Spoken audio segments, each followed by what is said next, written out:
울산 울주군 출신 서범소연입니다. 총리님 식사는 하셨습니까? 뭐 맛있는 거 드셨는데요? 그냥 보통 밥 먹었습니다. 우리 행안부 장관님 오셨네요. 네. 행안부 장관님은 이 문제 갖고 저하고 몇 번 논쟁을 했습니다. 네네. 그 고유가 피해 지원금 관련해서 4.8조 원 편성을 했는데요. 사실은 고유가 피해 지원금이라는 게 말 그대로 고유가로 해서 피해를 입은 사람들에 대한 지원을 해야 된다. 그래서 어떤 국민이 또는 어떤 업종이 피해를 얼마나 입었고 또 거기에 대해서 얼마나 지원을 해줘야 되느냐 이런 부분을 가지고 이야기가 돼야 되는데, 근데 지원 대상을 지금 소득과 지역으로 구분해 놓고 있거든요. 그래 하다 보니까 자꾸 이제 선거를 앞두고 현금 살포하는 게 아니냐 뭐 그런 의구심을 자꾸 제기를 합니다. 그래서 그때 우리 행안위 할 때도 제가 우리 장관님께도 말씀을 드렸지만, 물론 그것도 중요하지만 오히려 고유가로 인한 피해를 입은 분들, 특히 이제 화물 택배, 택시, 또 푸드트럭 등 생계형 화물 자동차를 경영하는 소상공인들에 대해서 좀 더 두텁게 해주는 게 안 맞겠느냐라고 몇 번을 말씀을 드렸습니다. 그래서 장관님 말씀을 몇 번 들었고요. 총리님 어떻게 생각하세요? 저 좋은 말씀이라고 생각합니다. 어제 여야 민생 예, 협의체인가? 거기서도 그런 이야기가 대표님하고, 있었다면서요? 예, 원내대표님도 말씀 주셨고요. 예. 그 가급적 직접적 피해를 입는 계층을 특정하고 전달도 방법도 특정하게 할 수 있으면 그렇게 하는 게 좋고. 근데 또 전반적으로 직간접적 피해를 입는 비교적 경제적인 아주 상층을 예. 제한 부분도 하면 좋고. 그래서 한번 전체적으로 네. 다시 한번 보시라. 다만 전달 그때 우리 행안부 장관님은 석유 최고 가격제를 비롯해서 이런 방안이 있다고 하는데, 그거는 정유사한테 손실을 사실은 보전해주는 부분들이고, 아니 그러니까 직접적으로 피해를 입은 뭐 분들한테 예를 들어서 이웃 나라 일본하고 비교를 해도요. 네.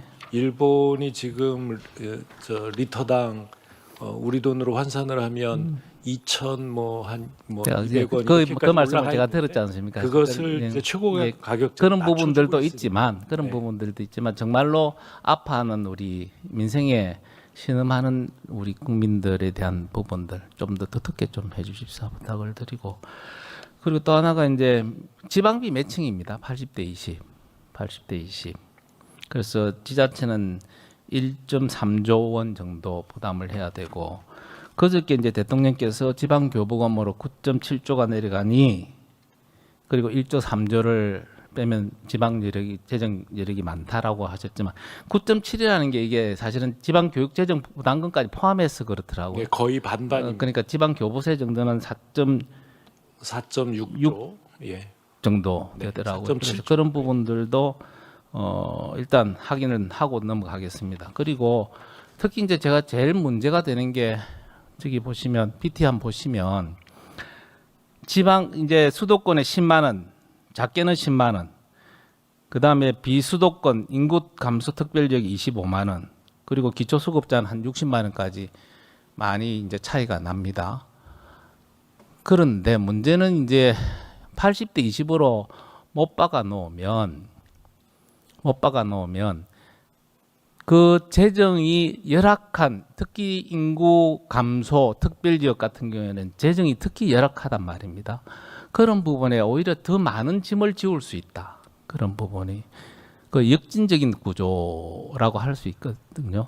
그래서 네. 이런 부분도 조금 정리가 좀 돼야 되는 거 아닌가 싶습니다. 특히 이제 미세하게는 잘 살펴야 되겠습니다만 대략 볼 때는 이 지방 교부금이 이렇게 그 지방 교부금 감소 받으면 꼭 지역에 더 많이 거기만 받는 게 내려가고 이제 있습니다. 거기만 하는 게 아니고, 지방의 입장에서는 여러 가지 재정이 딸리니 쓸 데가 많다고요. 그 지방 교부금 받으면 그렇지 않습니까? 그래서 예, 꼭 그리고 거기만 하시고, 그리고 특히 국회 예산처에 따르면 재정 자립도가 낮은 전북, 전남, 경북, 경남은 또 차상위 내지는 기초수급자 비중이 또 상대적으로 높습니다. 다른 데 비해서.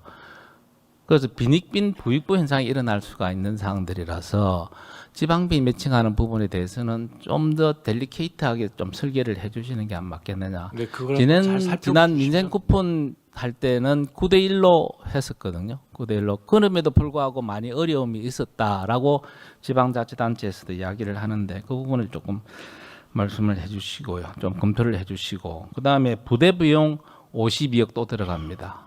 몇 번 제가 말씀드렸지만 이게 52억이라는 게 적으면 적고 크면 큰 돈인데 이걸 한 번 쓰고 용도 폐기해 버리거든요.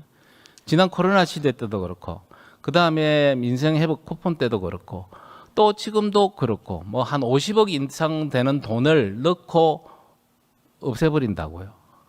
없앤다는 말이 좀 그렇죠. 뭐 예를 들면 네, 클라우드를 이용 임대비로 예, 예. 한다고는 하나. 상임위 때도 말씀드렸습니다만 저걸 계속 유지하려면 계속 그 클라우드 그래서 이제 그 말씀을 제가 예, 이해는 임대를 하느나 계속해야 좀 되니까. 다양한 방법을 한 강구를 해보십시오. 과연 이게 나중에라도 혹시 할 수 있는 그런 부분들도 있고 아니 어느 방법이 더 좋은 건지 한번 진짜 다양하게 한번 방안을 강구를 너무 아깝지 않습니까? 50억 주고 또 다음에 어떤 일이 벌어지면 또 52억 넘기고 한번 들어봐 주실래요? 이거 왜 껐습니까? 잠시만 좀 스톱을 시켜 주십시오. 다음 거예요. 아니 그다음 민생회복 그런 데다가 민간 클라우드 이용 집행료가 2020원에 민생회복 소비 쿠폰에 25억 들었습니다. 25억 저건 아니고요. 네, 보실 거는 25억 들었습니다. 그때 대상자가 5천만 명입니다.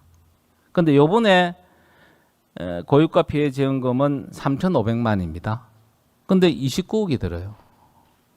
오히려 대상은 적은데 오히려 금액이 더 많다. 이런 부분들도 뭐 조그마한 금액이지만 한번 챙겨봐 주셔야 된다. 네네.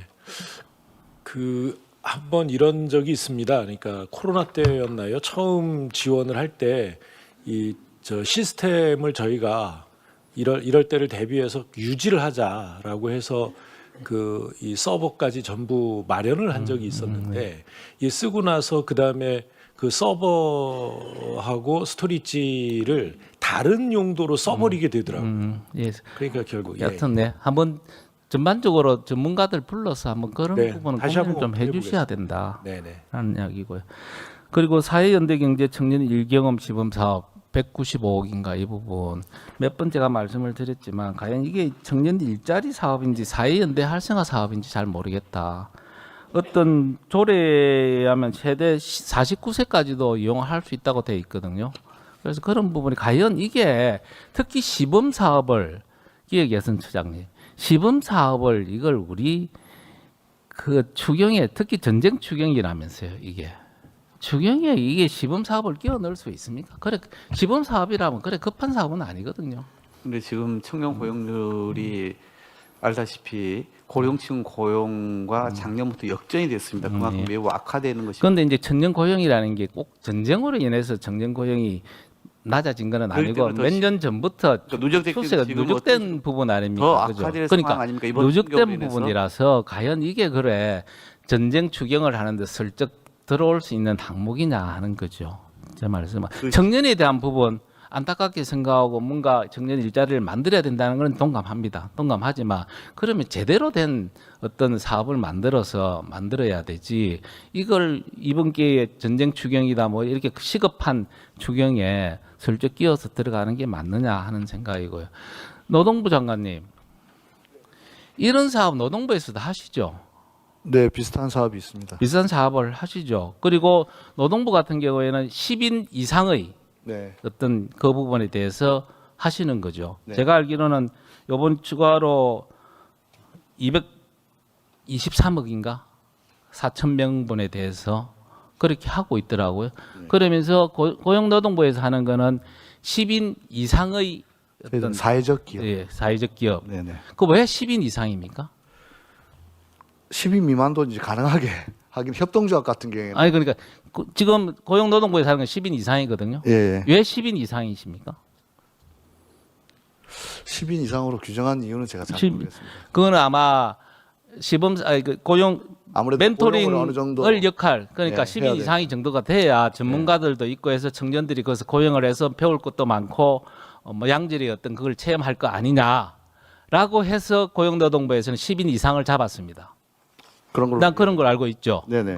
알고 있습니다.